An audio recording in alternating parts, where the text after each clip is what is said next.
Welcome back. It's great to have everybody here. I hope you've settled in and you're ready for the second half of our program. And so without further ado, I'm going to turn things over to Rabbanit Leah Sarna. Rabbanit Sarna is the Associate Director of Education and Director of High School Programming at the Drisha Institute for Jewish Education. And so here it is, Rabbanit Sarna. Thanks. Good evening and welcome to our second panel of the night. My name is Rabbanit Leah Sarna and I am proud to be here with our esteemed panelists as we dive into some communal cheshbon hanefesh, so searching, on fundamental questions about our modern Orthodox lives, practices, values, and needs. We're going to start off with a very kind of basic question. Ask the panelists to describe the spectrum of modern Orthodoxy. What kinds of people call themselves modern Orthodox? What kinds of diversities do we see amidst our population? We're going to start this off with Rabbi Segal, head of school at Shalhevet High School in California. Rabbi Segal. Thank you so much, Rabbanit Sarna. So I'll be speaking as the head of a high school in Los Angeles. So as you can imagine, I'm not representing all of modern Orthodoxy or even all of modern Orthodox schools, but what I see and a little bit of what I know from other schools around the country.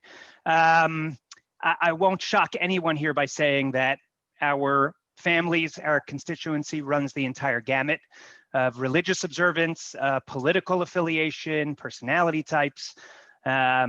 We have families that keep Chalav Yisrael who send their students to our schools, and families who I don't want to say I'm not sure they know what Chalav Yisrael is, but ritual observance is not primarily on their mind. They affiliate with the school in terms of its philosophy. Politically diverse all over the place. We know from this past election, there's some diversity within our country. So our school has the same kind of diversity. We did a mock presidential election and it was 51-49. I won't tell you who won, but really very, very diverse, which I think is to be expected because, and this is what I would share about the gamut, I don't see modern Orthodoxy as a list of, a checklist. It's much more of an ideology or a brand. So like if I said, what's the gamut of people who wear Nike or what's the gamut of people who use Apple products, that just wouldn't make sense because there's everyone. Anyone who is aspirationally affiliated with whatever that brand is would align with that brand. And so I think the same thing is true when it comes to modern Orthodoxy. We're not necessarily going to have people who fit a checklist. And I'll give you, just to close from my perspective, I think it would be an interesting question to say what's the gamut of institutions that call themselves modern Orthodox. Might be an interesting question, but from my school's perspective, I'll give you an example where the rubber meets the road in terms of who's modern Orthodox. We aim very explicitly and share this with the community to have 80% Orthodox students and 20% non-Orthodox students for lots of reasons, which I can discuss on a panel on education. But the way we figure that out is by taking camp, shul, and your feeder school. And if you are 2 of 3 of those Orthodox, you are considered modern Orthodox for this made up 80% that we're aiming for. That in and of itself just shows you the diversity, the gamut, the complexity of what we're describing when we talk about the modern Orthodox educational community. So for what that's worth.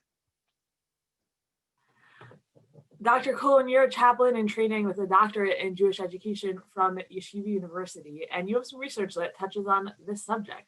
Would you like to weigh in? Sure. First of all, I did this research, academic research, mostly for my doctorate dissertation for Azrieli YU, but it also in many ways was a long, almost lifelong quest, several years quest, because I had worked as a family educator, adult educator in the non-Orthodox world, and I was familiar with the research that was done there. And it basically talked about Jewish adults. Those would be the liberal, conservative people come to JCC and Federation, and they were interested in learning and in turning to their synagogues or the Jewish community at times of family life transition, as well as they many times turn to their synagogues to look for how to juggle, how to understand their Jewish tradition and heritage versus modernity, and argue those questions back and forth.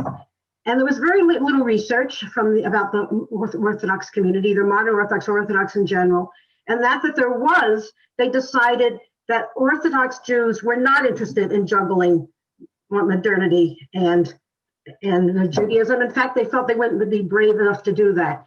So I did a survey. I had about 800 respondents, about 25% from the New York area, about 20-something from the Northeast, but also, I think distinctly, 25% from the Midwest and 25% from Southern states and Northern states, Southern states and Western states combined. And what I found, and there's a first chart, that I didn't ask them directly what they did. I asked them to choose various courses. And I had the, understandably, I would suspect 95% of the people I surveyed were interested in learning Torah, learning Jewish texts.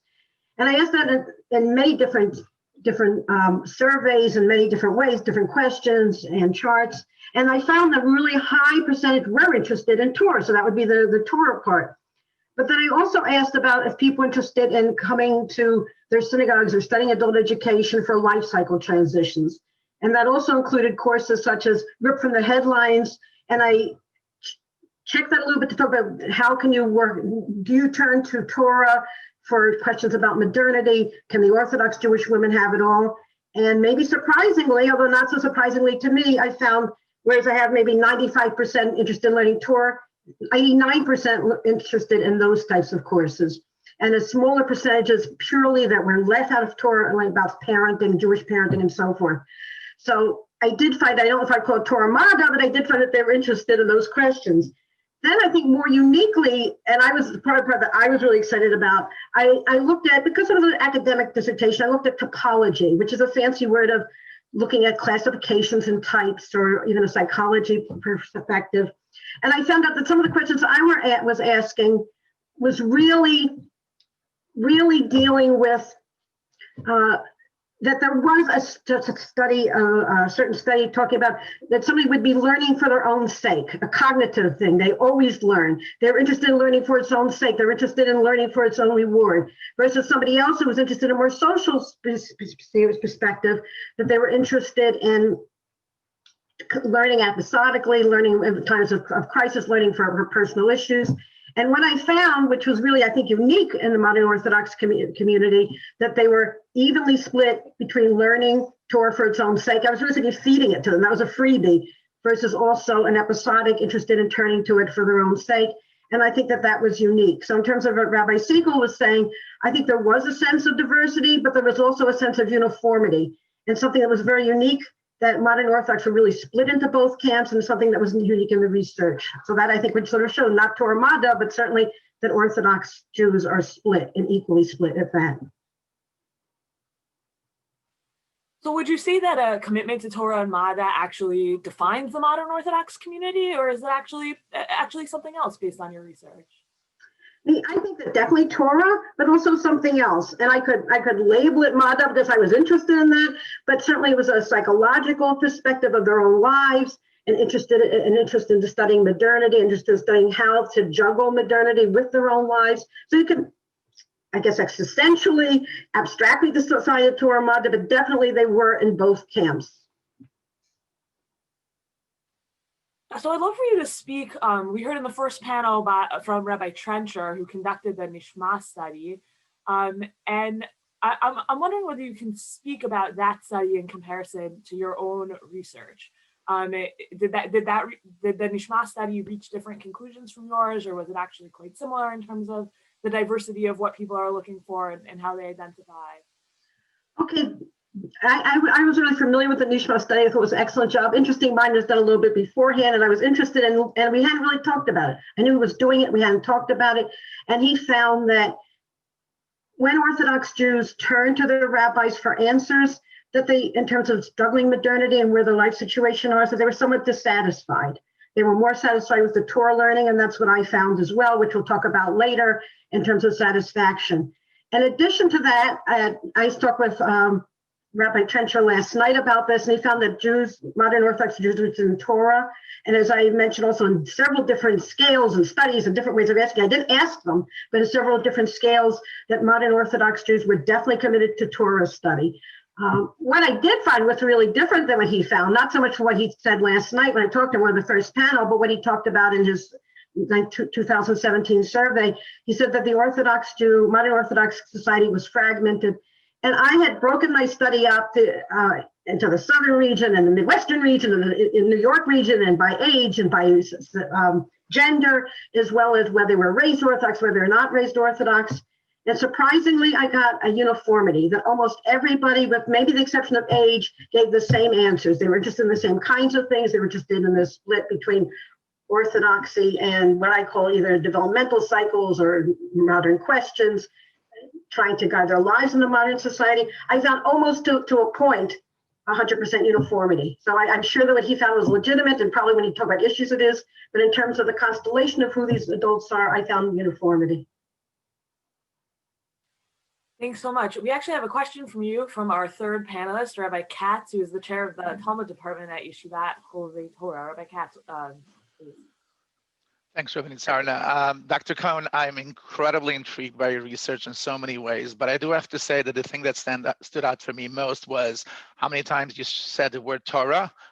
If I would have to pick the kind of things that modern Orthodox people find meaningful in Orthodoxy, Torah would not be on the top of my list. I know from my rabbinical colleagues who are in shuls and pulpits, they kvetch how hard it is to get people to come to shiurim and all of that. So I'm wondering if you can say a word or two more that when people said to you that they care about Torah, I think you said 95%, what does Torah mean? Does Torah mean learning, engagement? I'm wondering if you can elaborate about it, because I find it incredibly intriguing.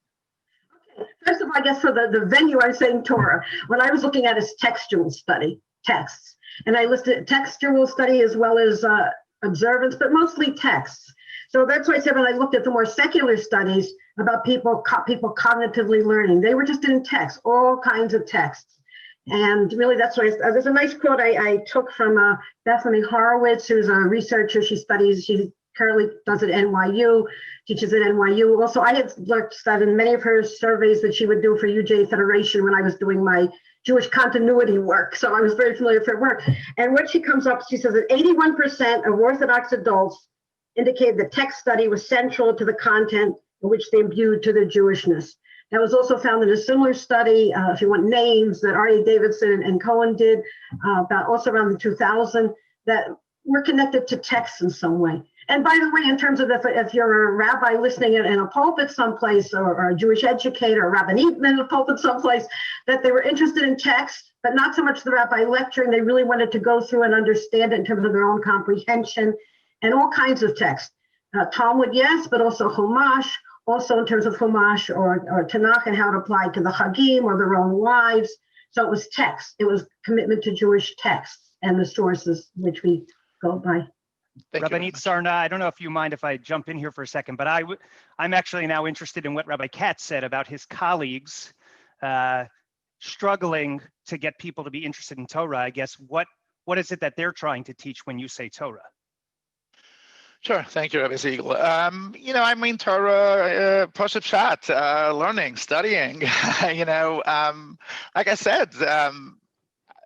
Some of you might know my background. I grew up in the Haredi community. I taught in the Haredi community for many years.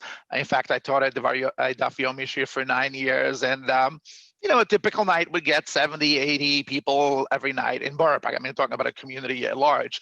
And then once I moved into the Modern Orthodox context, I came to realize that if you have 10 people at a class, you have a huge turnout. And I know it's not just me. I know a lot of my colleagues complain. Now, I have to say, one of the things I tell my rabbinic colleagues and pulpits in particular is that too often we kvetch about our congregants, we kvetch about our audiences, and we don't realize that perhaps it's our fault. Maybe we don't do a good enough job to make them excited and make them interested. And I think that Dr. Cohn's research reinforces that, because, the dissonance between the way we understand modern Orthodoxy as intellectual movement, right? It's intellectual engagement, and the lack of turnout for shiurim is always a little bit kind of surprising, right? This is an intellectual community. This engages primarily to ideas. Why is it that when it comes to shiurim in particular, I'm talking very narrow prism, very narrow window, why are we having such a hard time? And like I said, I think that we need to own some of it. Rabbis need to own the shortcomings of their community more than we do. And I'm just so thrilled, because I think that Dr. Cohn's research, I just have to say, just the fact that Dr. Cohn said Torah there's the word Torah came up so many times, to me was incredibly rewarding and meaningful, because it reinforces that it's a shortcoming of the provider rather than a disinterest in the consumer. So I think we're gonna keep going on this exact topic and switch to a new theme question, which is what is it that modern Orthodox adults want from adult education? What exactly is it that they're looking for? Dr. Cohn, you have more research on this subject, and I'd love to turn it over to you to really focus our conversation right now. What do they want? Again, what I found is that they also want things not just, and again, I apologize for using the word Torah, it's more text, but because of the venue in Torah Mada, but they also want, for one thing, they really want to learn text. They want to learn the tradition, but they also want to blend it with their lives and also the lives that they face modernity. So I forget the Mada in a sense. And what I did is I asked satisfaction. And now doing a doctoral dissertation, doing any kind of research, you come up with hypotheses. And I wanted to show that I knew the essence of what modern Orthodox adults wanted, and so that they were not going to have a high satisfaction rate. Much to my chagrin, we had about 70 to 70. I asked this in two different questions, satisfaction rate. And on both surveys I found, both measures I found, a 70 to 75% satisfaction rate. This is not what I wanted to come up to. However, what I did was so first of all, if you have seen my chart, I have this is one chart, and I have, again, around a 70-something percent satisfaction rate. But if you look at it closely, only 47% said that their needs were met to some extent. But those that said it was meant to a great extent, it was 27%. But if you look over to the right, the needs were not met, also 27%. So there's something going on here, that the needs were met, but not 100%. And I have answers to that. If you want me to go on, or you want to ask other questions first. No, please keep going. This is really fascinating. Okay. So then, and I think that I have to go back to an earlier study of the Orthodox community that was done by the late Dr. Alvin Schiff, who was a scholar in his own right. He's also head of the Board of Jewish Education for many years. He unfortunately passed away a few years ago. And he did a study in 1999, or it was published in 1999, basically in line with some of the other studies that I talked about that were going on in the research. And he asked rabbis, he asked about 40 rabbis, sent letters. I mean, back then he didn't have the internet. He sent letters to rabbis and asked, what are you teaching and why? And they basically said they're teaching texts, Talmud and Halacha, to men who had that in Yeshiva day school. And then they were teaching in general, modern Orthodox practice, Halacha, Jewish communal practice, in order to raise the standard of observance among modern Orthodox congregations. So when you look at my survey, I broke it down. And when you look at their satisfaction rate, and hopefully you have the chart in front of you, I have 76% which were very satisfied with their text courses. So that's your Torah. I don't know what satisfied them, but maybe they had a good rabbi, but there were 76% who were satisfied. 78% were satisfied with the way the rabbi both taught, and most of them were rabbis. By the way, I did rabbis and presidents. I also did women. I will not say if they're maharats or rabbinits because it was at the beginning of that period, so I'm not allowed to say what congregations participated. And if I said that, you would know who the congregations were, so I would just say women scholars, women educational directors on a high level. So I had both what we would label as open Orthodox PORAT affiliate, free PORAT affiliated, as well as mainstream, and I did that purposely, mainstream, centrist, young Israel type modern Orthodox. So I said 76% was very satisfied with textual learning. 78%, almost 80% were really happy with the rabbi's availability to teach and explain about halacha. But then if you look back to what would be the right on the survey, did the rabbis respond to their personal issues? And that dropped down about 15%. 63% were saying no, they were not satisfied with that, with how the rabbi responded to their personal concerns. Now, I don't know what that means, because I knew certain rabbis were really dynamic and charismatic, and in those particular cases, there was a little bit higher. But then I asked about experiential education. Were there programs that they were satisfied? They were dissatisfied 60% in terms of experiential education, events, and not just little events where you have a wonderful speaker and then you serve the challenge, but really events. Now, I was experiential educator for many years, so they wanted a little bit more creative, very sadly, and this is almost, it's really terrifying, that I had a small percent of young adults age 30, 31 to 44, and they were really dissatisfied. They were satisfied with the textually, but almost in the 50s, or low 50s, satisfied with the experiential events and respond to personal concerns.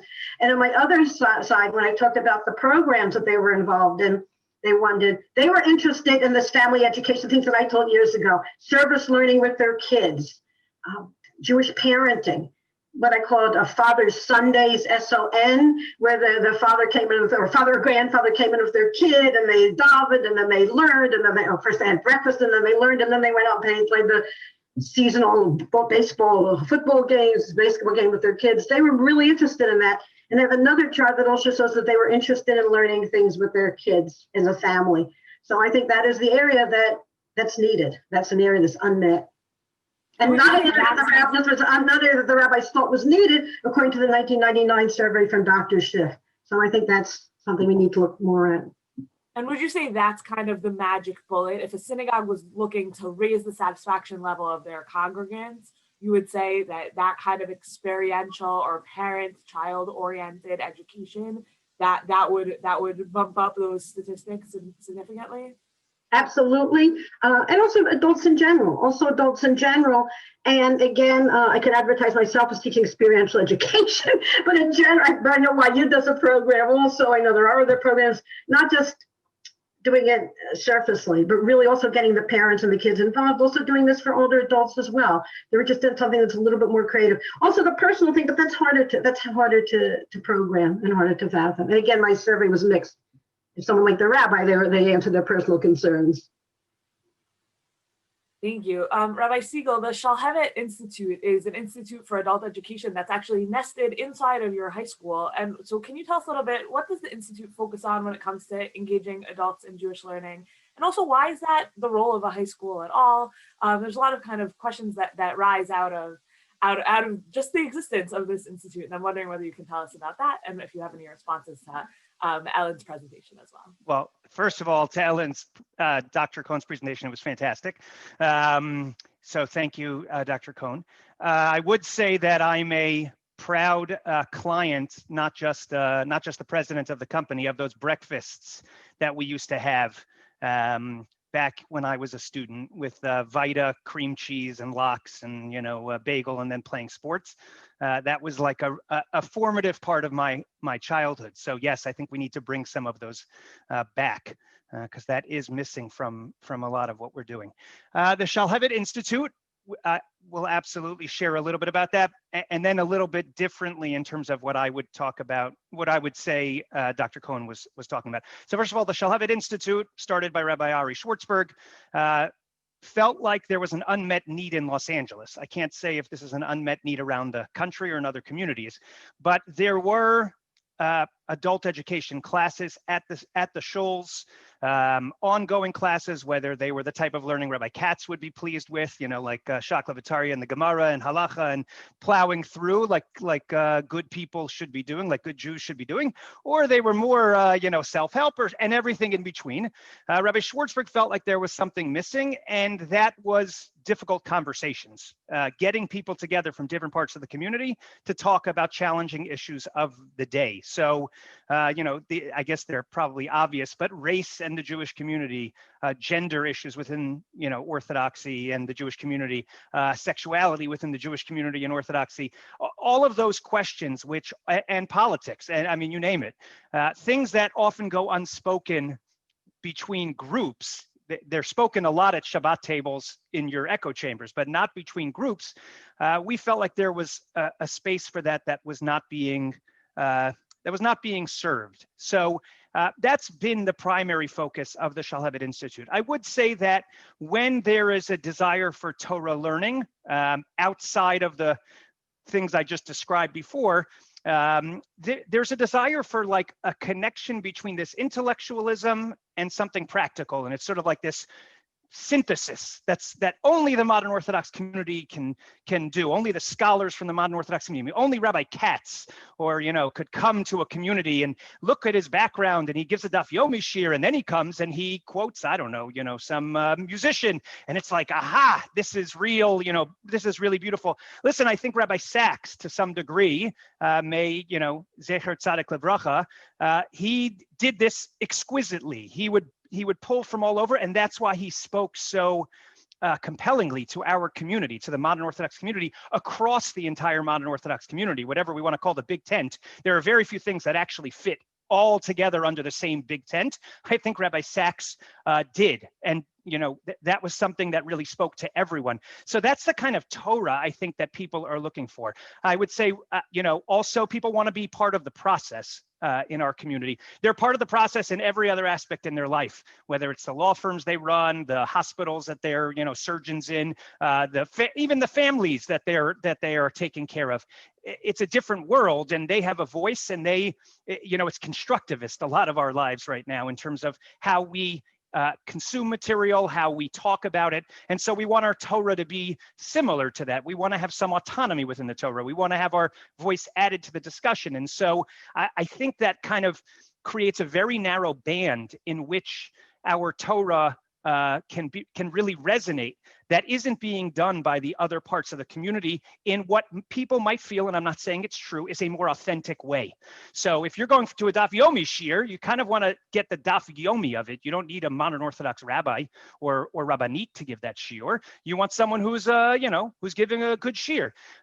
For self-help pieces, for the not musari, but the kind of, encouraging us in our personal lives. I'm not sure modern Orthodoxy speaks any more deeply to that than the yeshivish community, or not, whatever it is. And so I think we unfortunately have a very narrow band to which our constituents are interested in hearing specifically from us. It kind of has to tie all these pieces together. The one thing I would say, and I'll end with this, and maybe someone will disagree with me. I think Rabbi Katz might.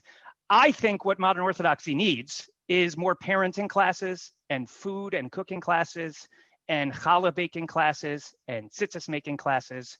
And that's what people want. I have a very dear friend who is a poster child for modern Orthodoxy, from a learning, intellectual, observance, everything perspective, and modern, fully engaged. She keeps telling me she's going to parenting classes in the Haredi world. I'm like, what? Where? Like, at first she didn't want to tell me where she was going. I'm like, where are you leaving to? She's like, parenting classes from this Haredi lady. She's amazing. I'm like, this is crazy. But yeah, fine. That's interesting. We're clearly missing the mark on something. And I think, we could talk about why that is and what modern Orthodoxy should do to respond to that. I have some ideas about it, but I think that's a major unmet need. It's what the Kolalim across the country are doing from Chafetz Chaim. It's what Chabad is doing very well. It's what, you name it, Torah Masorah, all these groups are doing it far more effectively than we are. And it's not a competition, but if we're wondering why people are going there, I think a lot of it has to do with the fact that we're not meeting their most basic needs on the scale of needs. We're so focused on self-transcendence and self-actualization that we've missed out on their most baseline, needs, personal human needs. Yeah, well, Rabbi Katz, one second. Rabbi Katz, I know you've been called out, but actually, Rabbi Segal, what I want to say to you is, it sounds like what you're saying largely agrees with Dr. Cohn's research, but at the same time, there's something very gendered about the types of classes you were suggesting, and even the example you brought up. And I'm wondering whether you can speak to that a little bit.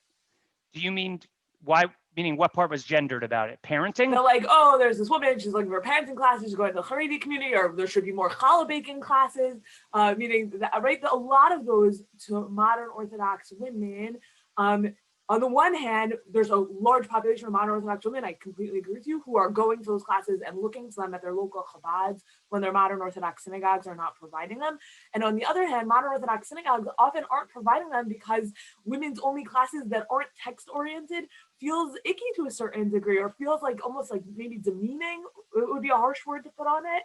And I'm wondering whether you can speak to how a modern Orthodox institution might kind of square that circle. Thank you very much, by the way, for asking, because that's I think a question probably everyone who's listening here is wondering. So first of all, I don't think they're gendered. I think parenting classes would be incredibly valuable for modern Orthodox men. Rabbi Freundlich, who's now in Montreal, he was at a shul in Atlanta, more yeshivish. I'm very friendly with Rabbi Adam Starr, who's he's the Rav of a shul there of the Young Israel. And Rabbi Freundlich was the rabbi of the more right-wing shul, let's say, probably still in the Big Tent. I have friends from Atlanta who would listen to his parenting, male friends, who would listen to his weekly parenting videos and just be totally moved by it and be like, why can't we have more of this? So I don't think parenting is gendered. I don't even think challah baking is gendered. I think you could do any cooking classes. I think men would love to. I mean, you could have women come to a class on smoked meat, and you could have men who want to learn how to bake challah. I just think there is something very real to human need around food, around the issues that are just tough in our daily lives. I think you're right. It feels icky. In most communities, it's either or. It's either women are getting, challah baking and how to make your house a loving place for your husband and children. That's not what we want. That might work for a different community. Or, I think what we've done is we've moved to the other side because that feels icky to us. But what happens when we move to the other side is we leave out people in our community who want gendered things or whatever you want to call them. Meaning, I don't think this means we should stop offering intellectually rigorous classes to men and women. There shouldn't be like women come, we're talking about lessons from Devorah and Tanakh, and men, there's going to be a shiur about, whatever. I think the school we run, girls and boys learn Gemara together. They learn Tanakh together. They're equally intellectually capable and interested in those things. There's also a place and time for the things that speak to their personal, personality. That could be that a lot of women show up to a class and some men are, let the men come. And then there's a class that speaks more to men, but women come. And then maybe there's time to have separate classes. I think we're missing the mark and I think it's good of us to push back on it. These gendered stereotypes, I think, are unfair. They've left out. I'm a father of 4 daughters. My wife is a scholar. She's a yoetzet halacha. I'm incredibly proud. All my sisters are. My mother was a scholar, loved Torah. So I think the communities that leave women out of the option of high-level Torah learning, not around, the mitzvah of hadlakas neiros and how that builds your family. No, they want to learn real Torah also. Okay, great. But to leave out, it's like I'm sorry for doing this. We're just after the election. I think it's like the shy Trump voters. There's a lot of people in our community who don't like that there's more gendered things to the right of us, but also want those gendered things as an option. And I think we are missing out on that. That's my feeling. I'm sorry if it sounds icky. I'm sure maybe I'll get yelled at by my siblings, my sisters and brothers. Dr. Cohn, you had a response. Yeah, first of all, I love the enthusiasm, and I also like the equality. One thing is also to look at my other earlier charts, and that they're both rooted in text and rooted in all this life stuff, I guess.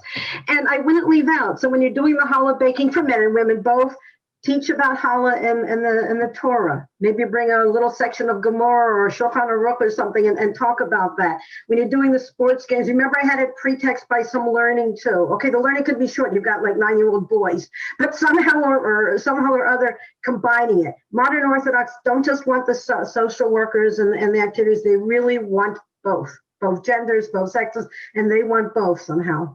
So that's creative. That's for the rabbis and rabbanites and scholars to figure out how to blend that. Rabbi Katz, you were called out a long time ago by Rabbi Segal, and I didn't let you respond, but now's your chance. Yeah, sure, no problem. I only partially disagree with you, Rabbi Segal. I mean, as a chassid, far be it from me to disagree about the value of experiential Judaism. I would say a third of my religious life is spent on experiential Judaism, and the highlight for Shabbos for me is this mirror more than the intricacies of Hilchot Borer. And of course, experiential Judaism is extremely important. But what I disagree with you is the argument that they're mutually exclusive.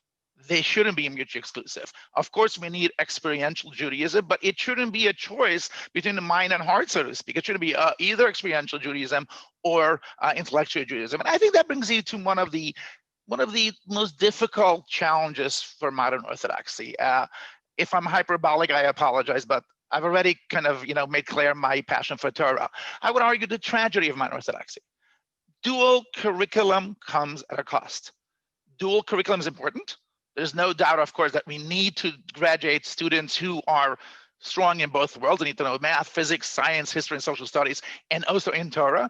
But it still means that we only have half of the amount of time that our siblings to the right have. And for someone who has relatives in both worlds, I cry when I talk to both of them. I look at my Haredi nephews and nieces, and I feel so sad that they left out on a solid secular education. But at the same time, I quell at how much they're insiders in the Jewish conversation.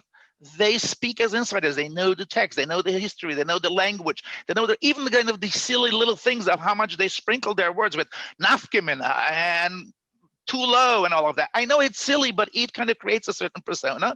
And then I turn around and I look at my nephews, nieces, and cousins in the Modern Orthodox community, and I have the same, mixed feeling of, on the one hand, like, wow, they're going to be scientists, doctors, authors, artists, and all of that. And they're passionate about their Judaism, but their Judaism has come at a cost. They have paid a price because dual curriculum. And my biggest challenge is technology has given us many, many tools to make up for the lost time. And I think that we as educators need to really put in all our minds to figure out where are the places, what are the means we can do to kind of catch up, because by definition, we're behind. And I'm sorry, I'm an elitist, sorry, Rabbi Segal, but I think we'll rise and fall by the degree to which we are going to be insider in the Jewish conversation, by the degree to which we can connect and link up to this conversation that's been ongoing. And that conversation requires a robust immersion in the Torah, the experiential piece, but also the hardcore Rishonim, Achronim, sources, men and women who can really be part of the conversation. And I think we're falling behind, and we need to kind of really speed it up. Rabbi Segal had said before this really kind of, to me, jarring claim that modern Orthodoxy is more of a brand than a checklist. And I think what you're saying now, Rabbi Katz, kind of comes back around to that, which is you can call yourself whatever you want. You can aspire to a certain brand, but if you haven't learned Gemara and Rishonim, you haven't checked the fundamental boxes of that. And I would say even more, to Rabbi Segal's point, we look at camps, schools, and synagogues. Well, none of those tell you whether a family keeps kosher. None of those tell you whether a family keeps Shabbos. And that's a really jarring thing to say. You're Orthodox because of your affiliations and not because of your practice. And there's something almost, I'll just say something strong and I'll give you a chance to respond then.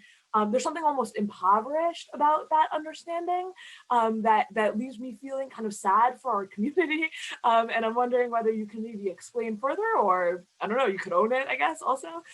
No, I'm happy to respond. So first of all, and Rabbanit Sarna, I'm going to answer Rabbi Katz, and then I'm going to go to what you had just asked about the piece. I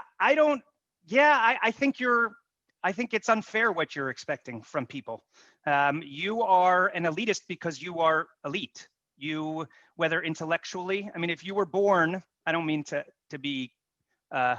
sound the way it's about to sound, but if you had 40 points less on your IQ, if you had 40 points less on your IQ test, I'm not sure you'd be as much of an elitist. And I think we forget that we have, and it's not just IQ, it's EQ versus IQ.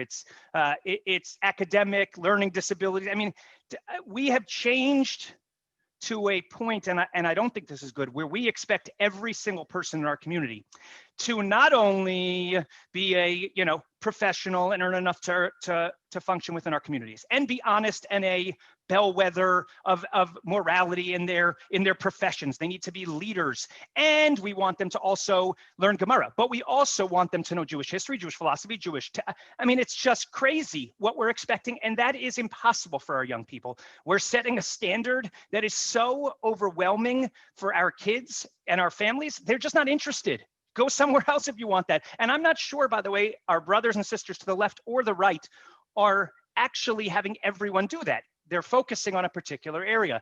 And so I think, yes, do I think it's critical that we have, 10%, 15%, 20% of our young people, our adults, who are lamdanim and lamdanos? I'm not a grammarian, someone will correct me. Yes, we have to. Otherwise, what are we doing? We need to be able to have people in that conversation who share our values. But to expect that everybody's going to feel that way, Rabbanit Sarna, I'll get to your question. If you feel that that's somehow lowering down, I don't know what you said. It's sad. I forget what the term you used.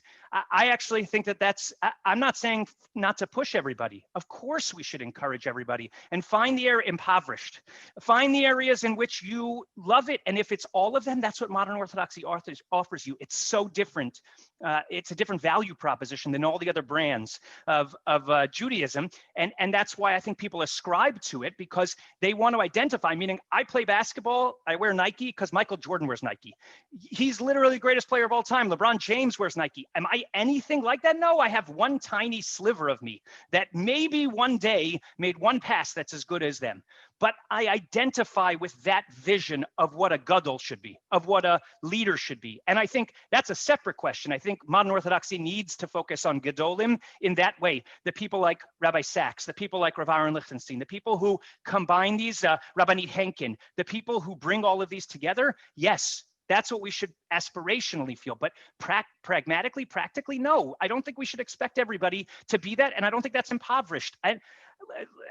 That's my feeling. And I don't mean to push back so strongly, but I know that as a kid, that would be completely deflating for me to hear that what's expected of me is to literally how many Rabbi Lambs are there in the world?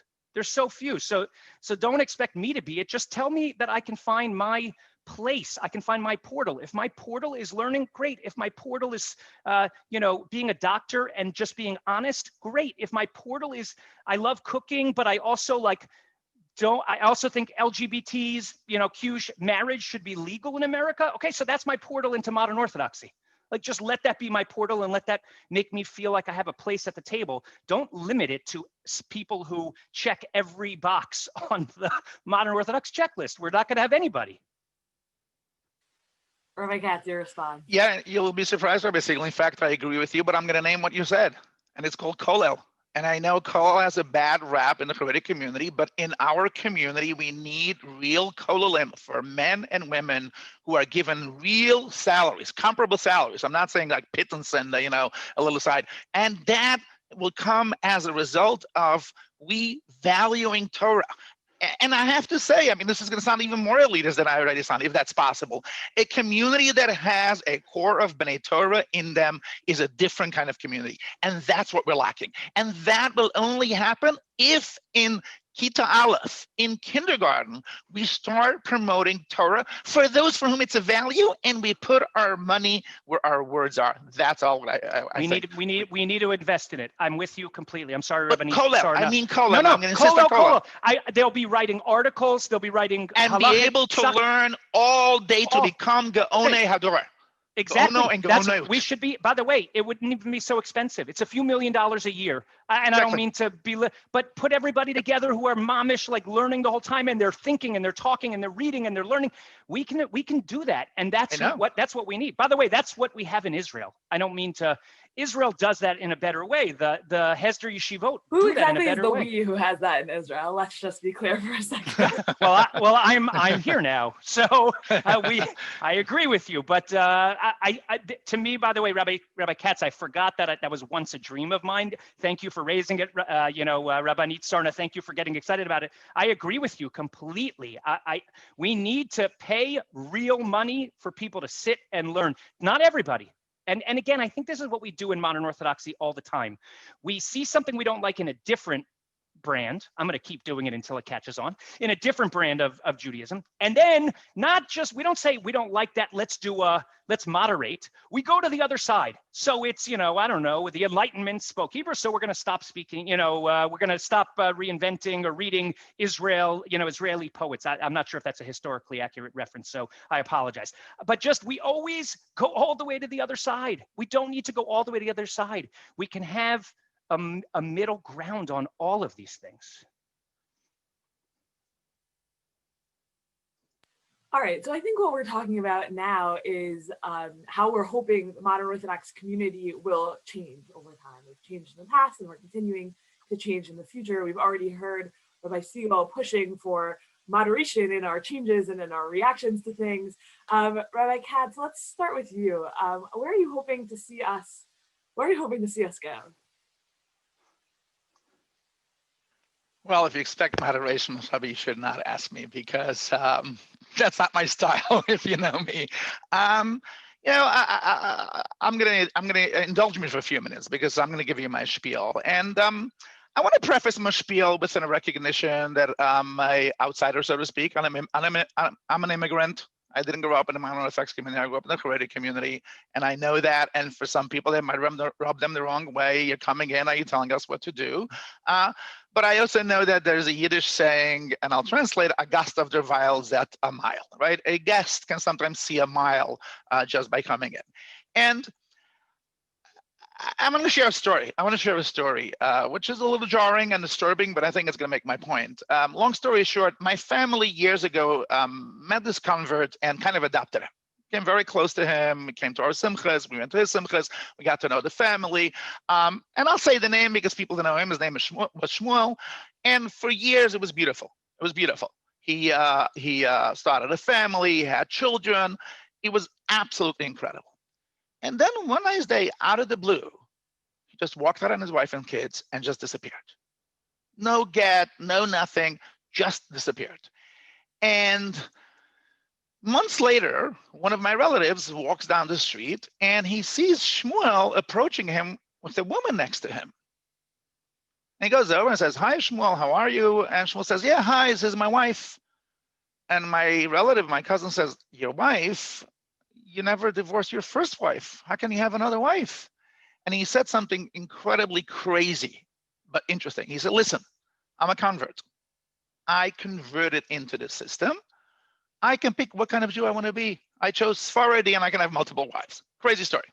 Crazy, shocking story. Yeah, absolutely. Good news is eventually gave his wife a get and then kind of ended up, so to speak, well. The point of my story is, though, when Rav Soloveitchik came to America and had to, plant a seed of modern Orthodoxy, he was at a crossroads. And he had two forms of Orthodoxy to pick from. He could pick, so to speak, from the kind of more Litvish, Maimonidean, Vilna Gaon model of Orthodoxy, or the Hasidic version. And now we all know that the Rav himself had a deep, deep Hasidic neshama, especially with the videos that have been coming out recently of him speaking so passionately with so much neshama. But for some reason, and I don't know why that is, he decided to situate modern Orthodoxy as a movement in this hyper Maimonidean rationalist context. And I think it's a tragedy of modern Orthodoxy. I know it's not going to be surprising to some people.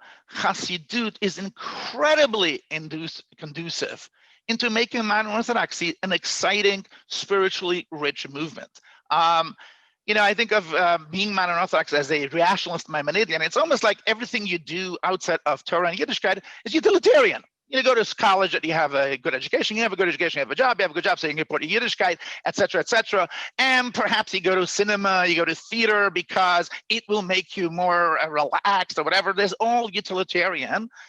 In Hasidut, that's not the case. In Hasidut, the pursuit of being a good person has innate spiritual significance. There's an innate kedusha in everything we do. So as a chassid, when I go to a movie, when I go to a concert, I don't feel like I'm taking a break of my overall, journey in this world. I feel that's what I'm here to kind of bring godliness and find godliness everywhere. So imagine if a modern Orthodox kid is raised not thinking, oh, I am Orthodox, but then there are times when I behave modern and kind of pause my Orthodoxy, so to speak. I mean, what a loss that is. And I will say just one last thing in terms of the big issues that modern Orthodoxy struggles with. Imagine if the discussion about feminism, if a discussion about LGBTQ plus had a Hasidic core in it. When you start out by every woman, every man, every person has a nitzotz elokai, a spiritual core, how much different would the conversation be? How much richer would the conversation be? And I feel biblical criticism, I don't want to get into the intricacies of that. When you talk about a biblical criticism with a Hasidic orientation, the conversation is different. It's no longer this kind of intricacies of what you think and which philosophy you're adopting. I mean, it's like there's something very different about the basic orientation. And it really pains me. It really pains me. I will say, though, that we can fix it. We can still fix it. And I really think that it would be incredible if our schools are able to start incorporating in their curriculum serious Hasidut. And I want to make something clear quickly, and then I'll end, is that two things I want to make clear. A, let's not confuse Hasidish with Hasidut. I'm not talking about the Hasidim that you see walking down Lee Avenue in Williamsburg or 13th Avenue in Borough Park. That's Hasidish. That's a way of dressing, a way of thinking, a way of being in this world. I'm not talking about that at all. In fact, I'm advocating a Hasidut that doesn't require any external change whatsoever. Keep your genes, keep men and women, keep whatever it is, stay the same, but see the world through a prism of Hasidut. And I just want to make one other argument. If you go back and look at the major changes in Orthodoxy in the last 100 years, I'm sorry to say that. The pioneers were Hasidim. Rav Kook pioneered Jewish sovereignty. He was a Hasid, I'm sorry to tell you. And I am going to say something else that's kind of shocking to some people. Who was the first person who advocated teaching Gemara to women? If I pause that and I ask that question in my classroom, everybody says the Rav. Wrong.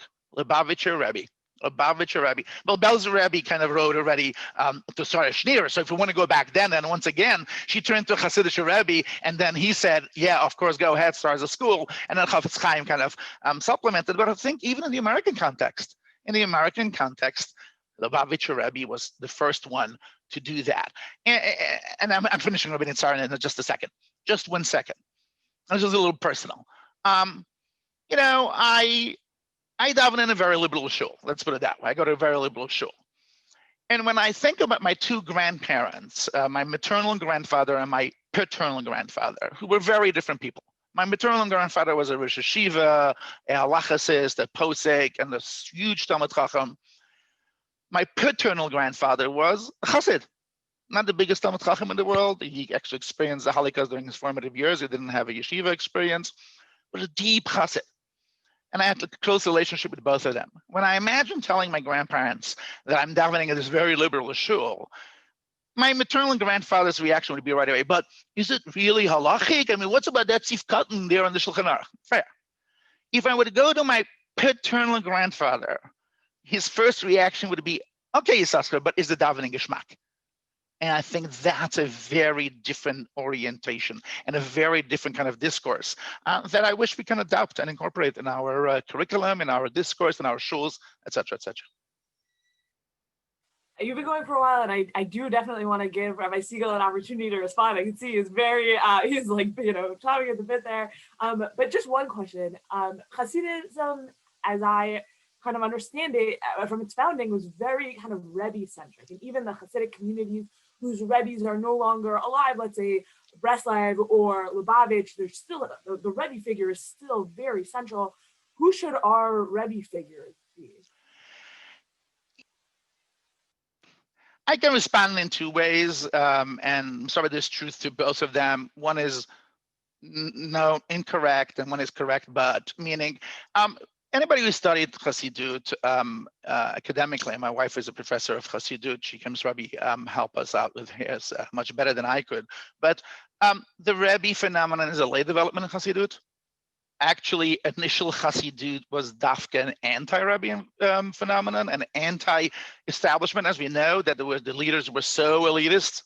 I know, I'm elitist too, but the leaders were so elitist that the masses, felt disenchanted, neglected, and ignored. And Chassidut came about to try to bring back the masses precisely through an intellectualism that speaks to the individual rather than filtered through the rabbi and the leader. So on the one hand, my answer to you is we don't need a Rebbe. It's not necessary. On the other hand, would it be so terrible if we develop, people who take it upon themselves, men and women who take it upon themselves to be spiritual guides and spiritual cheerleaders and spiritual trendsetters? So we don't have Rebbes, but I hope you don't mind me telling Rabbanit Sarna, you can be a Rebbe. And I seriously mean that. I seriously mean that. I think that the notion of a Rebbe is just someone for who living the spiritual life and also inviting people on the journey. That's what makes a Rebbe. I can go on, but for now, I'll say that. All right, Rabbi Segal, over to you. You're like, it's like, they have a bull in the rodeo. I was in Houston. They let them out and it goes crazy.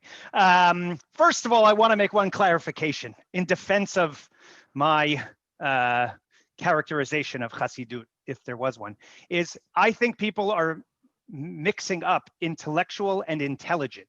Like, nobody is saying Chassidut and people who are Hasidic or, Hasidisha are not bright at the same rate as everyone else in society. I think Chassidut has an intellectualism that speaks to the heart, meaning, and Litvak Torah that you described, Rabbi Katz, that Rabbi Soloveitchik chose, speaks to the Maimonidean mind, meaning, and I think people could disagree, and maybe we're just defining things differently, but I think Rabbi Soloveitchik made the right choice for the time period he was choosing. I think there were lots of unintended consequences that came with it, but I think when Rabbi Soloveitchik, made this decision about the focus to have, I think that's what we needed. We needed an intellectual revolution. We needed, that philosophy. And I think that's what, and this Torah Mata notion. By the way, I think Torah Mata won. It's been taken by the right wing. They're now, it used to be, you look at old Mishpacha magazines that said, there's Torah Mada, it's not real, it's not right, we shouldn't go to college unless for a parnasa. That's not what people say anymore. They go to Torah college and they have a good liberal arts degree. Is it Yeshiva University? Is it, major liberal arts universities? No, but the debate over whether you can learn general studies or not is over. That's Rabbi Soloveitchik, that's Yeshiva University, that's Modern Orthodoxy. It won to some degree in that way. I just think we got complacent and we sort of rested on our laurels. And, we had a lot of good survey results about how our community was going and growing. And so we sort of said, okay, great. Maybe we're not for everybody, but we're for a lot of people and it's the right fit. And then we turned around and we looked and neo-Hasidic, the neo-Hasidic world is taking our kids by storm. It's not that they go to Israel and they flip out and they see passionate rebbeim who it's not just about Kulo Torah, there's a willingness to look at ourselves non-rationally. I have a friend, he's a rabbinic colleague, Rabbi Shmuel Silver, who used to say that in Baltimore. He used to say people are either Hasidim or Hasidically challenged, that everybody has inside of them that you want that. Not everybody, maybe, not Rabbi Katz, he's elitist. No, I'm kidding. Everybody has that in them and it needs to speak to them. And we don't do that in the modern Orthodox community because we're so smart and so nuanced and it's too much for our own good. And I think that's the problem. It's not that Rabbi Soloveitchik made the wrong choice back then or had the wrong strategy. I think it was right. And I think we need to shift. And I come to Israel, and I mentioned this before, and the neo-Hasidic modern Orthodox community is enormous. men and women, girls and boys. I go to weddings for my nieces and nephews and cousins. I see it across everybody. There's a spirituality there on top of the Torah that they learn. And maybe, Rabbi Katz, your point would be that Torah is a baseline. Your nieces and nephews speak the language. They're insiders. They say nafkamina. They say, they talk in Talmudic terms. And so then when you add in a layer of spirituality, boom, you have this magic. But I don't know. I think we're so nervous in the modern Orthodox community in America that we're going to become, like the right wing, and it's so, it's not rigorous intellectually, that we then go again on the pendulum and we go to the other direction, as opposed to embracing where our community is now. That's what Hasidus, and again, I'm not an expert at all. I've read a Rabbi Kaplan book and maybe a few books on the Kutzker, who I love. It came out of a desire of the people to have a Judaism that spoke to them. So let's speak to them. Rav Hirsch came out of a Judaism that had a desire to speak to people. I think Hasidus and modern Orthodoxy are like this. Sometimes the clothing is different, but like you said, Rabbi Katz, is the davening geschmack. If that's the question, then yeah, I think there's a big alignment. And the same thing is true of women's learning here. You get called Rabbanit in America. They're like, oh, Rabbanit Sarna, are you a feminist? I mean, we're not going to say that out loud. In Israel, nobody cares. You're Rabbanit, you're Rabbah, you're even Rabbi. Okay, do you learn a lot of Torah? Do you know it? Are you my rabbi? No. Are you my rabbah? Are you my rabbanit? No, but that's okay. There's a confidence that the Dati Leumi community has in Israel that they're not worried about what the right wing thinks, what the left wing thinks. So the learning opportunities here for women, are they the same as men? Not yet. Are the panels that are done have enough women on them? Not yet. We're getting there. Like our new president says, just progress is progress, even if it's very slow. But I do think that we can look at Israel and see a whole shifting landscape where they've embraced Hasidut. There's a full embrace of Hasidut in the modern Orthodox community, and it is revitalizing that community. Thanks, Rabbi Segal. Dr. Cohn, we have not heard from you in a while. I want you to kick off our next question also, but if you have any, any thoughts on this, please. I did. First of all, I'm not an expert on Hasidut. Some of my best friends literally are Hasidut, but with the Rebbe, well, two questions. One is who started it, the chicken and the egg, the Rebbe or the Rav. They were really good friends in Germany. So actually they have a lot of influence. I mean, when the Rav's wife Tanya died, he read the Tanya. They used to have conversations. I know, not that I claim it to fame because I really didn't know Talmud that well, but I actually sat in the Rav's Talmud class in Boston in the 70s, late 70s, before he was still went to teach. And as sparse as it is, the modern Orthodox world has really gone out and done more Talmud for women than the Lubavitch world. But the other question, and I really love, I'm ready to go join Hasidish when I listen to Rabbi Katz. But part of what I hope my research would do, I'm lucky, I'm honored to be able to present it here. I know I'm in my more little corner. But if I was going to change the world with it, I think that modern Orthodoxy, maybe because we're trying to balance modern Torah and text and fundraising and text and being the best doctor, lawyer, Indian chief we could be. But ultimately, what I was hoping is to try to show modern Orthodox synagogues that we are what the non-Orthodox world says contextualized. We are who we are as men, women, young adults, older adults, parents, singles, whatever, women, scholars, whatever.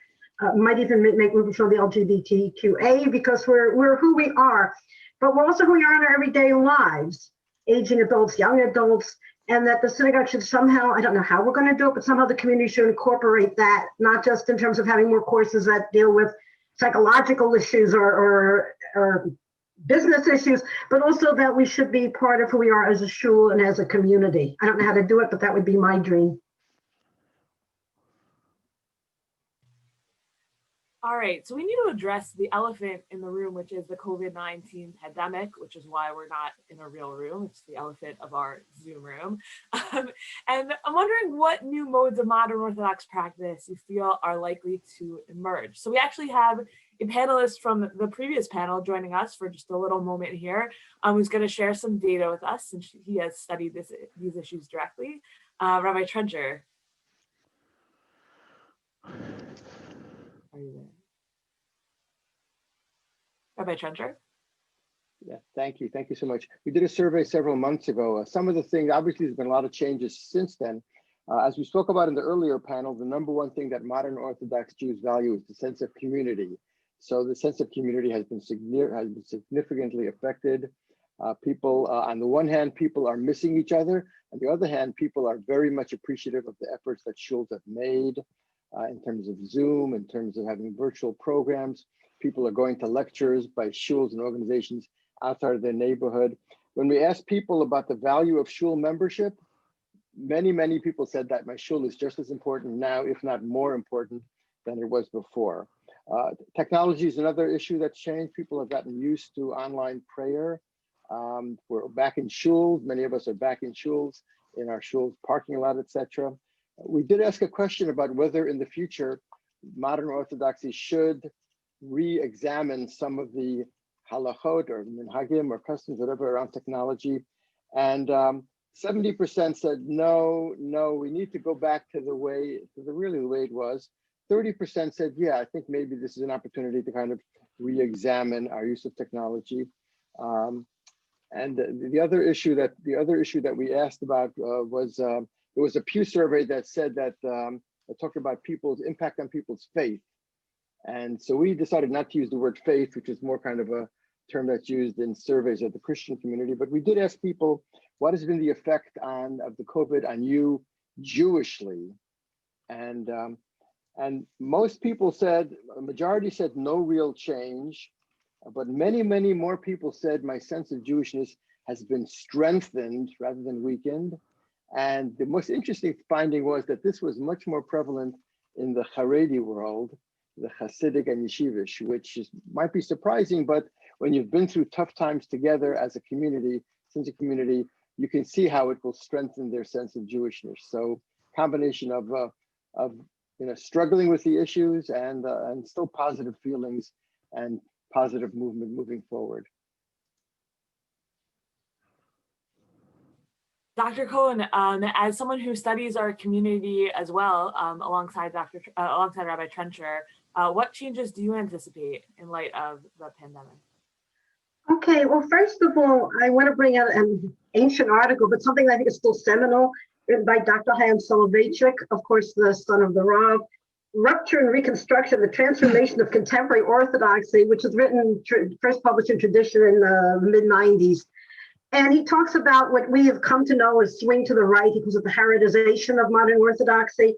But in March, when I was losing friends myself and I was getting death notices around the clock from my synagogue, I kept thinking of Chaim Soloveitchik's article. And in the last couple of pages, he talks about how when he comes to Shul on Yom Kippur, nowadays, it's not like it was in his youth. Because as youth, he knew that people were really scared, that they depended on Hashem, on the Kodesh Baruch Hu to give them health. And now, we just go to doctors.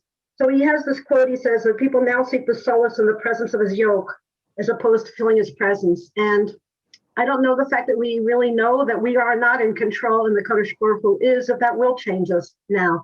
I can tell you that my own rabbi, we believe in MAGA. Everybody wears a mask. He gives quotes every time he teaches. I'd already prepared the lecture, and every time he teaches, even yesterday, he talked about wearing masks and how he listens to doctors, and he gives tshuva, some of the latest tshuva coming out of Israel and America.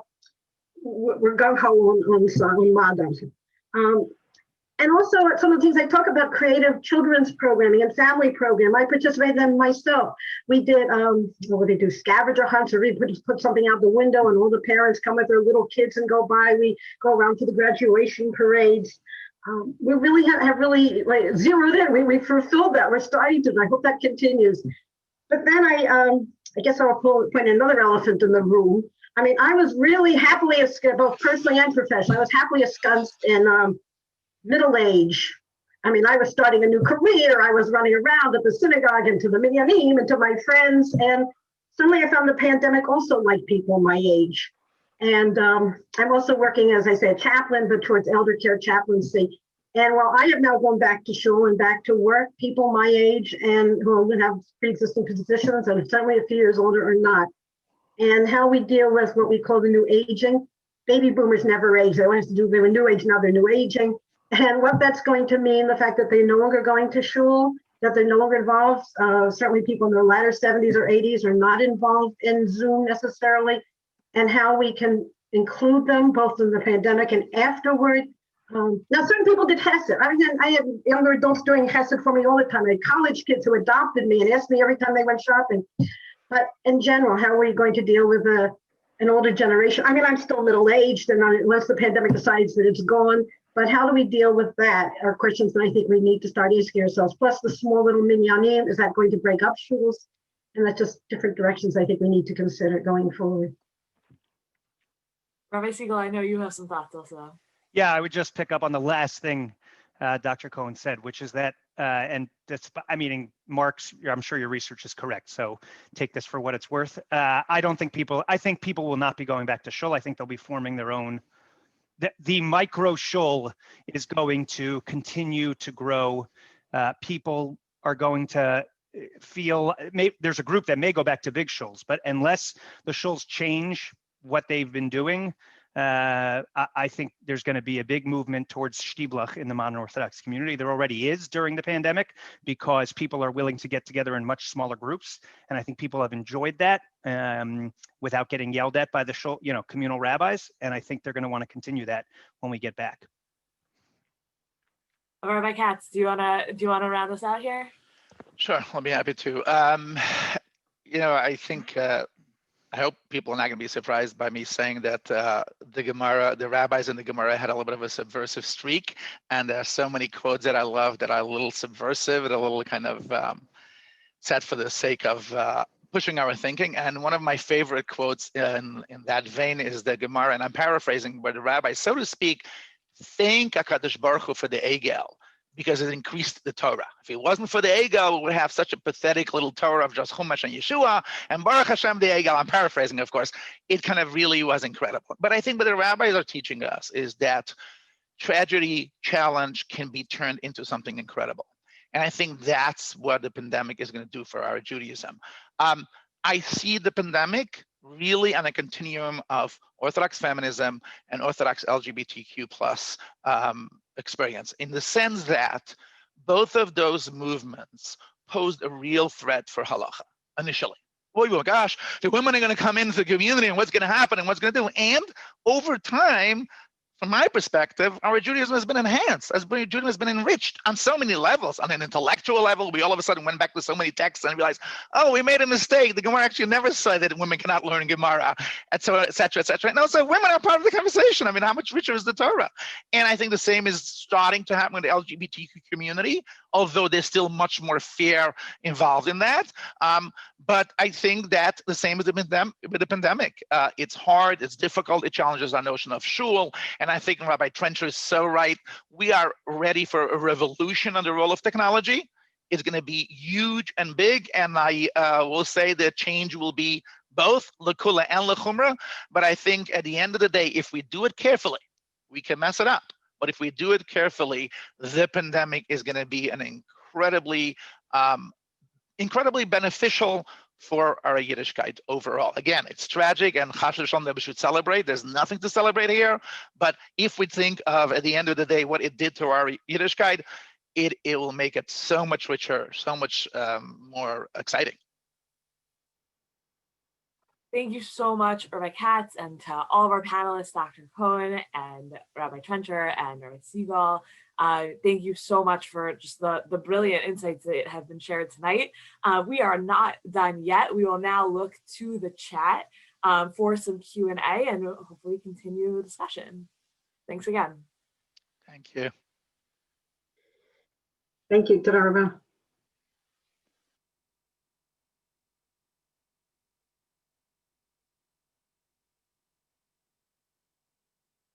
All right, so thank you everyone for participating in this chat. We're going to turn it over now to Rabbi Schwartz for our next poll.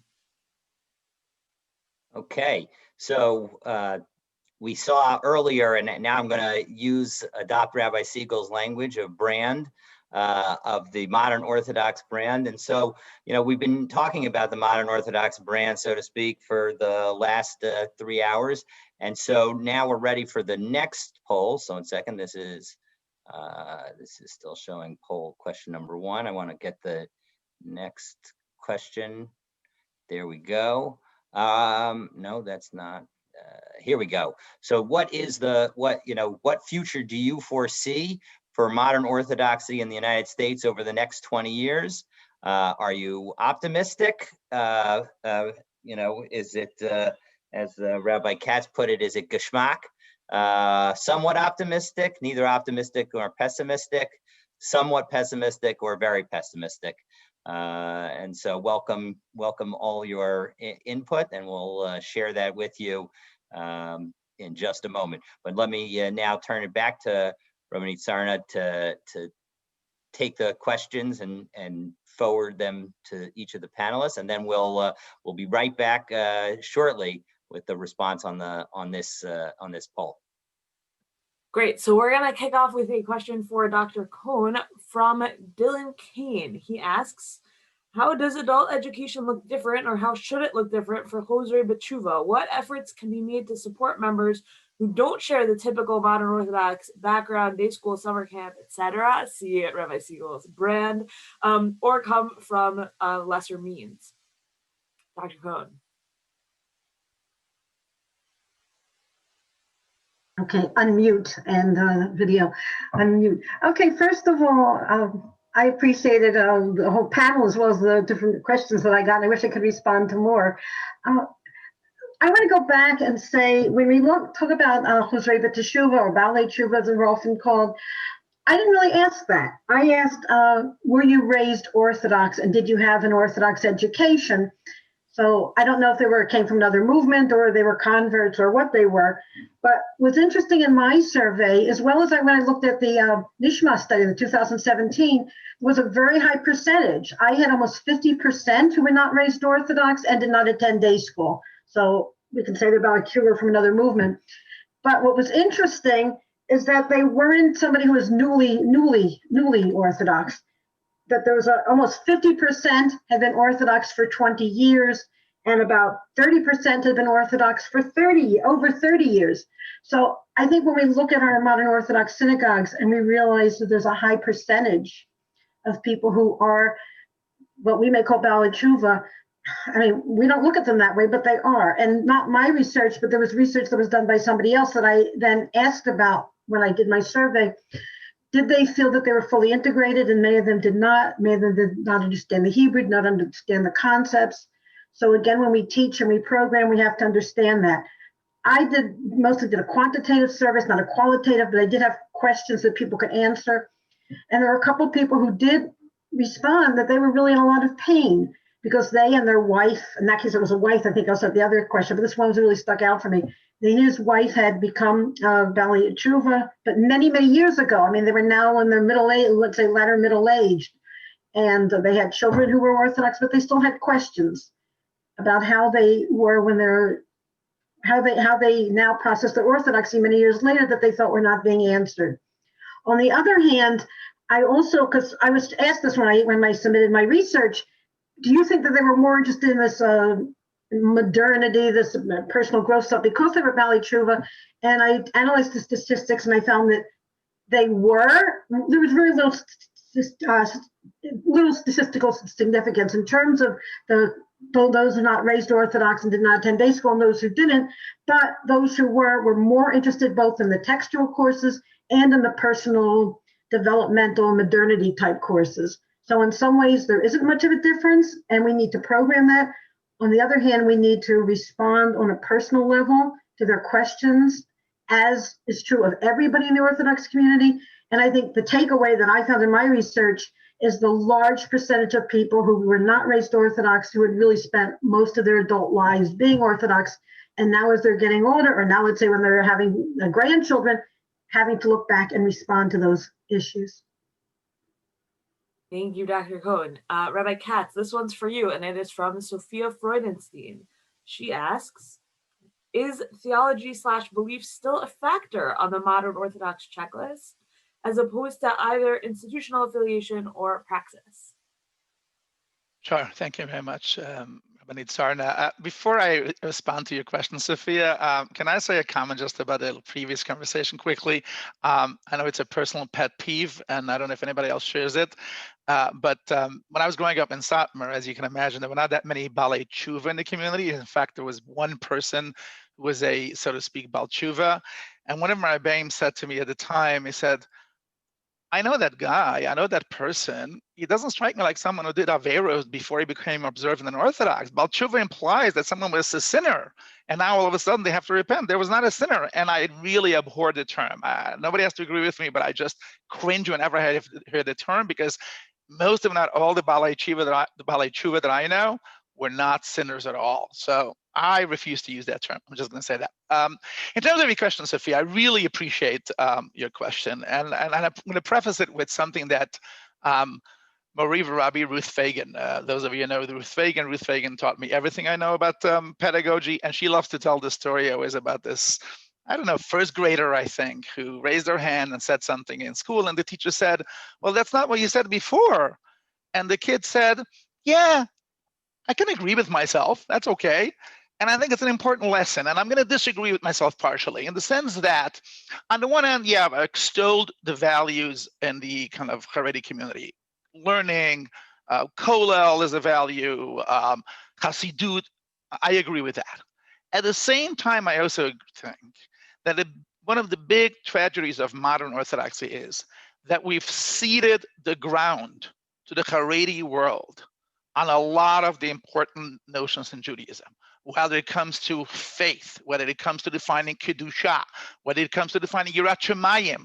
All those terms, when you ask a typical modern Orthodox person, what's Kedusha? They'll think, oh, I know what Kedusha is. I look at the Haredi community, that's Kedusha. And that's wrong. We have our own way of defining those terms. What's Yirat Shamayim? When is the last time you had a rabbi talk about Yirat Shamayim? Oh, because our image of Yirat Shamayim is this person who can barely manage and can barely function in the world. No, we have a way of defining those terms, those categories on our own terms. And I think that's particularly true when it comes to faith questions. What an incredible privilege it actually would be if we can go back to first principle questions and see, what does it mean to be a Mamin in a modern Orthodox question? What does even the term Mamin mean? You know, I think I'm not saying anything that nobody knows, but I think a lot of people in this audience, if not everybody knows, that one of the big controversies early on in the open Orthodox life was the question of faith in Torah Sinai and Torah Menashemayim and so on and so forth. And I don't deny, believe in Torah Sinai is a prerequisite for Orthodoxy. It's one of the basic tenets. But I hope I don't do something terrible by paraphrasing a famous Clintonian. It depends on what definition of is. The sentence, do you believe in Torah Sinai, is a very complicated sentence. And each of those words need to be defined. And we can define that in our own terms. And that was so tragic and so disappointing by the conversation about the Torah Sinai conversation. The conversation was predicated on an Orthodox definition of those terms. And I think that we really have the privilege, Sophia. I don't think it would be a responsibility or a requirement. It's an opportunity to really make our own contribution precisely because we bring something to the conversation that was not there otherwise. So my answer to your question, Sophia, long story short, is I don't know if it's prerequisite or not, but what an incredible zchut, what an incredible opportunity it is for us to go back and really revisit first principles. So yeah, I hope that we take on the privilege of really thinking and discussing what it means to be a ma'amin b'Hashem in our context. All right, last question, Rabbi Segal, we're going to combine two questions for you. The first is from Nathanael Zealous Paley, who asks, where does tefillah education fit into all of this? And we'll add on to that Noah Weinberger's question, and he says, I am in Gen Z, and there's a huge gap in attendance in my shul between older members and my generation. There are a few teenagers there, but vastly outnumbered by seniors. What can the Modern Orthodox do to encourage youth involvement? Okay, so I'm going to make a suggestion that I don't know if I agree with myself, but it's something that I've thought of for a while around tefillah, but then we could extrapolate to other areas for Gen Zers and engaging our young people. When it comes to shul for adults, we are very open to the idea that one size does not fit all. So we have people who like to daven and they come on time, maybe even a little early. They're there for korbanos and brachos, and we allow them to kind of be there and take their time. And then there are people who like tefillah but can't really put up with an hour and a half to 2 hours of tefillah, so they come a little later. Maybe they go to a different minyan entirely, which is less, whatever it is, and more something else. Then there's people who can't even handle that. We let them be in charge of kiddush or youth groups or you name it. There's literally something for everyone as an adult.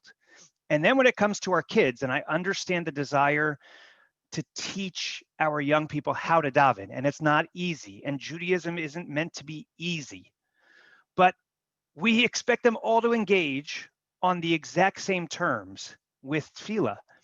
And then we wonder why it doesn't speak to them when when we're not individualizing in any way. So what if we allowed students to show up at Baruch Hu? You want to come before then? Great. You want to show up at Baruch Hu like an adult? Sure. You want to organize the breakfast so that when people are done with tefillah, there's breakfast for everybody? Great. That's your service of Hashem. I think I know this touches on some of the stuff I said earlier. I don't think being one size fits all works. It's dafka the opposite of what we believe. We try to be as inclusive as possible. Again, doesn't mean that you say, do whatever you want. That's not what we say about shul. We don't water down shul. We make shul aspirational, but we let people come to it on their terms and in a way that speaks to them. And I think we need to be doing more of that for our young people. So, the question is, there are few teens and there are all these adults. Okay, so the adults have learned that, how to self-regulate and how to work with shul that maybe is too long for them or not spiritual enough or too spiritual or whatever it is. So why are we forcing our young people in all walks of life, in their general studies education, let alone in their Judaic education and their religious growth, to be on a factory model where everybody has to be good at everything? We should be rethinking what education looks like, not just, in the general study side of things, but on the Judaic study side of things. I don't know if I agree with myself, but that's what I've been thinking. Thank you so much. Thank you to all of our panelists, but particularly the ones on this panel, Rabbi Segal, Rabbi Katz, Dr. Cohn. Thank you for joining us and for your insightful agreements and disagreements and the energy you brought so late at night. Special points to Rabbi Segal. He's actually joining us from Israel. So you can do the math on how late it is for him. And with that, I'll turn it back to Rabbi Schwartz, but thank you all so much for joining us. Well, thank you so much, Rabbanit Sarna. Really, it's been a pleasure listening to you and the entire panel. So thank you again to Dr. Ellen Cohen, to Rabbi Ari Segal, and to Rabbi Ysoscher Katz. Really an amazing job. And thank you again, Rabbanit Leah Sarna, for serving as our moderator. Let me share the results of our poll. You can see that the most people answered that they're somewhat optimistic about the future, but the combined optimistic people is a total of 64%, as opposed to the pessimists who are only about 20%. So hopefully the optimists are actually predicting a more accurate future, but we'll be seeing. And indeed, the next time that we have a chance to learn together, PORAT will be hopefully putting on a program thinking about some of the challenges that are facing the modern Orthodox community, some of the questions of boundary drawing that we've touched on earlier, questions of monetary and finances, and how expensive it is to be a modern Orthodox Jew. All of those are issues that we're hoping to take on. If you'd like to be involved in the planning of those events, feel free to reach out to us. We'd be happy to include you in our planning. And all of this does cost something. We, of course, don't charge for our programs, but if you'd like to support, if you've enjoyed this program, I hope you've enjoyed it as much as I have. And if you have, we'll set up on the final slide, when you get to hear the beautiful music again, we'll have the information so that you can help support our efforts. So thank you so much. And we look forward to seeing you at the next PORAT event. Be well. Have a great night, everybody.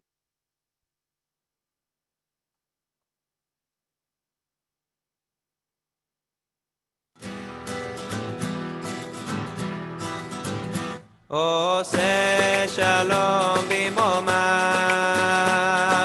הוא יעשה שלום עלינו ועל כל ישראל ועל כל יושבי תבל ועמו אמן. עושה שלום במרומיו,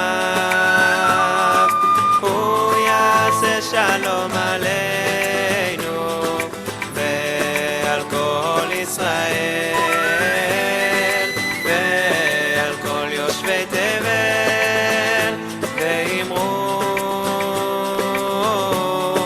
אמן.